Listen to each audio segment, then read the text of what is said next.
Meus amigos, nós estamos outra vez aqui no nosso estúdio do atualidadesdodireito.com.br.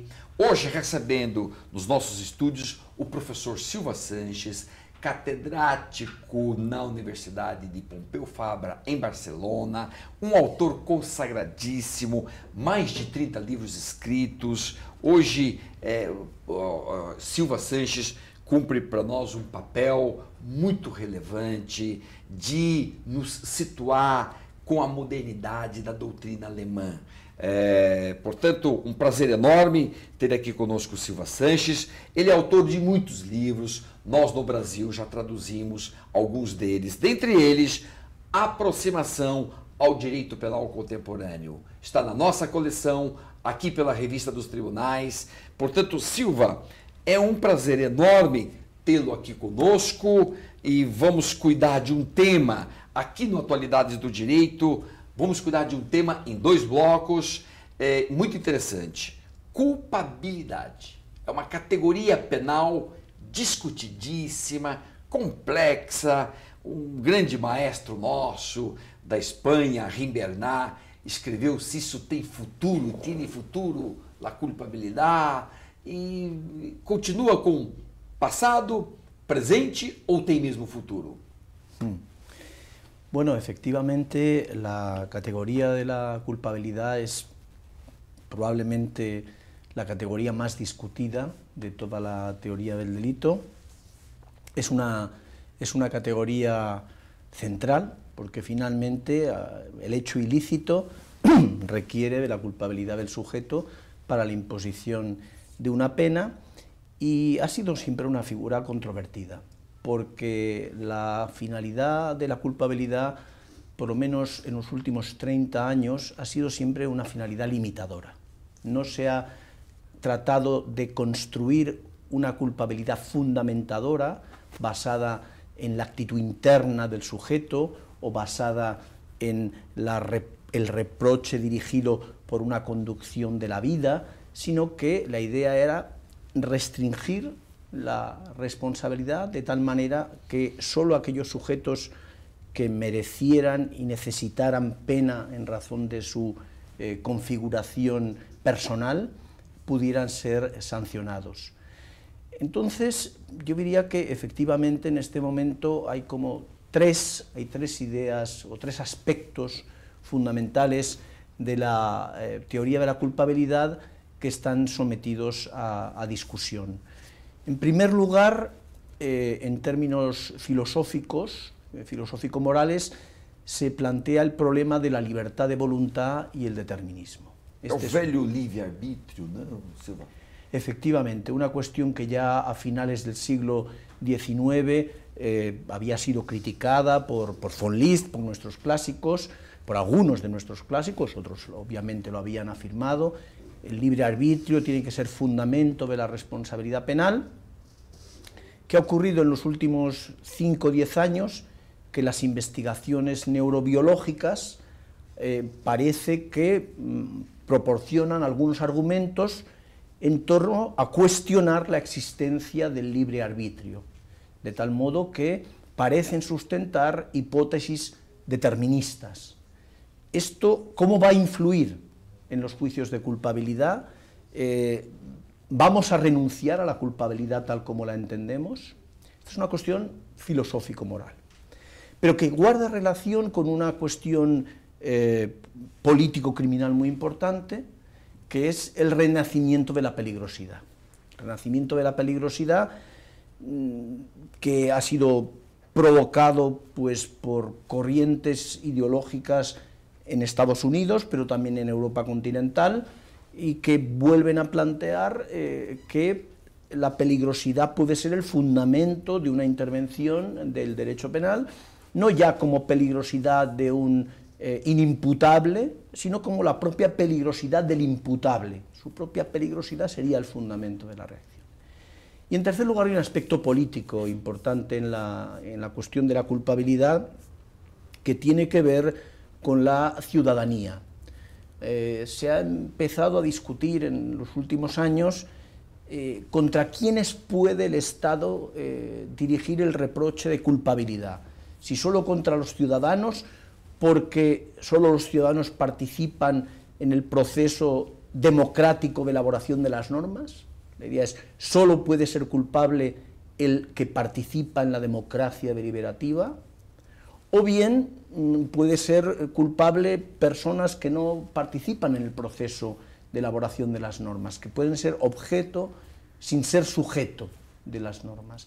Yo creo que estos tres aspectos son tres aspectos iniciales de discusión importante. Evidentemente luego hay una discusión más técnica, pero esos tres aspectos merecen consideración.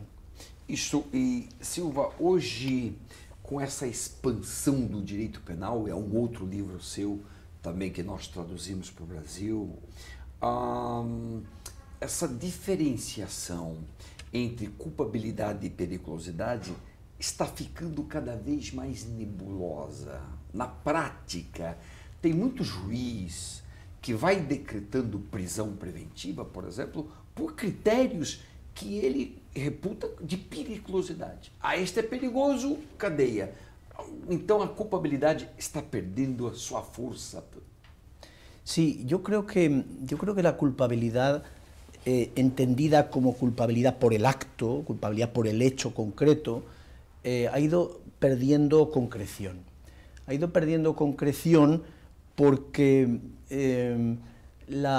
progresivamente se ha pensado en términos defensistas, en términos de protección, de posible protección de la sociedad, y en estos términos de defensa social se ha dicho, en los casos en los que el sujeto, concretamente en el momento de la realización del acto delictivo, no era culpable, pero se le podía responsabilizar de esa falta de culpabilidad en el momento concreto, por un comportamiento previo suyo, etc., entonces también en esos casos debe ser hecho responsable.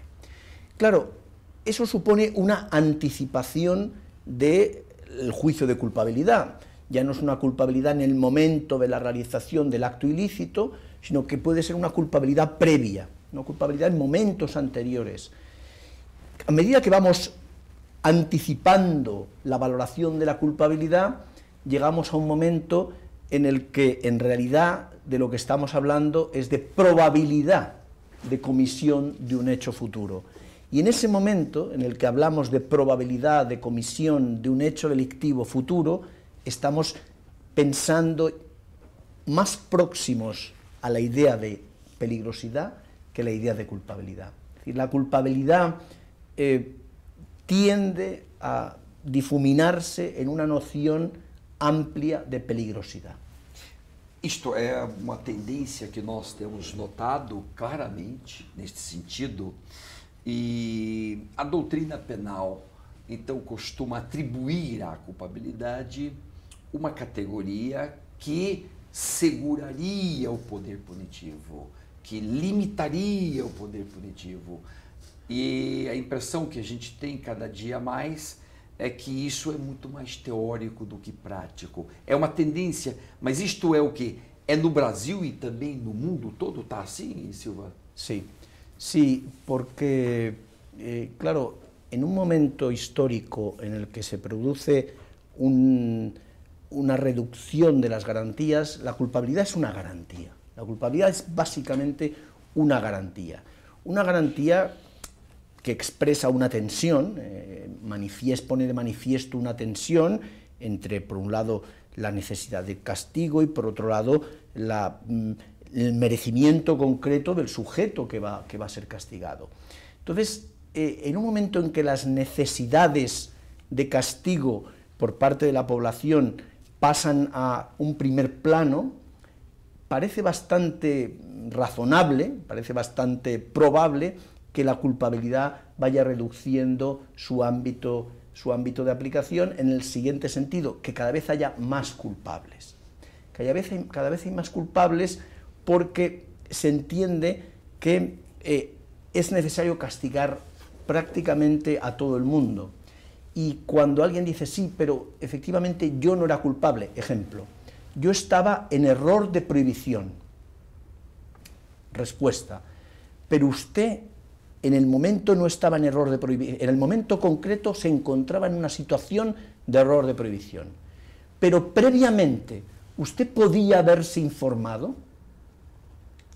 Porque si usted podía haberse informado en un momento anterior o en un momento muy previo incluso, entonces usted también es culpable.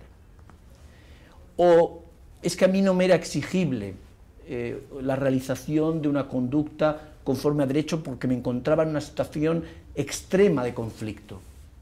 Pero usted podía haber evitado el encontrarse en esa situación externa de presión, de conflicto, entonces usted es culpable.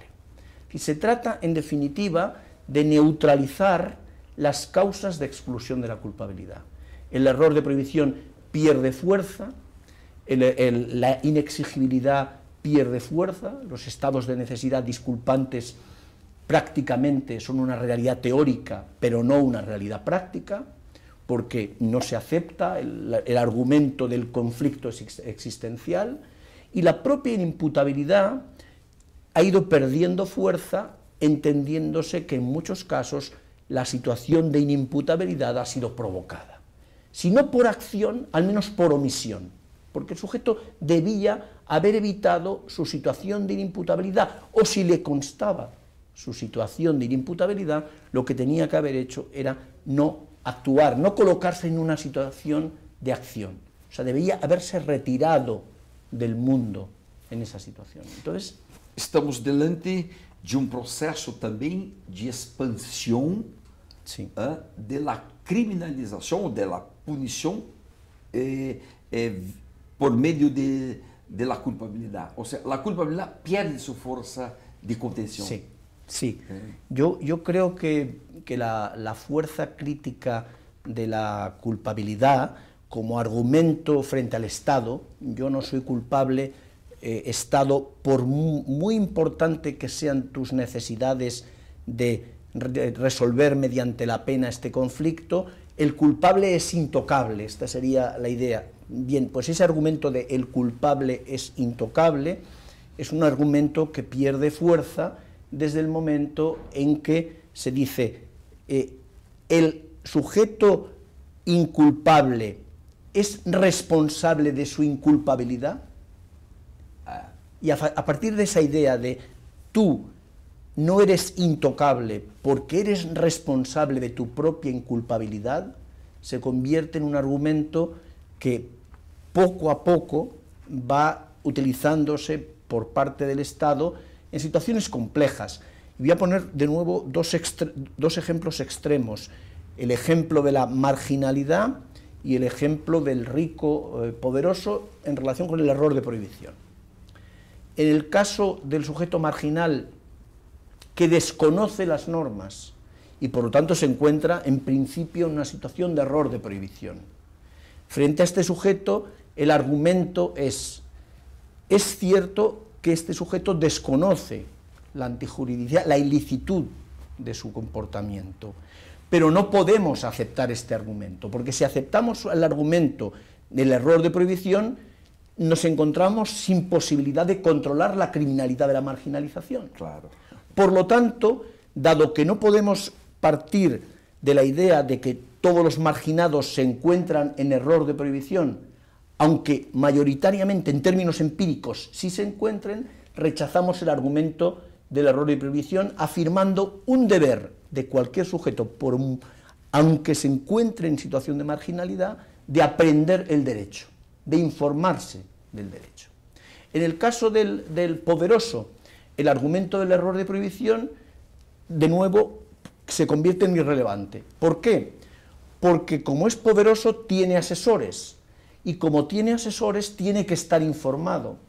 Y como además opera en un espacio específico de actividad, en el ámbito financiero, en el ámbito ambiental, etc., tiene que conocer las reglas jurídicas del sector en el que actúa, porque si opera en ese sector sin conocer, entonces es responsabilidad suya.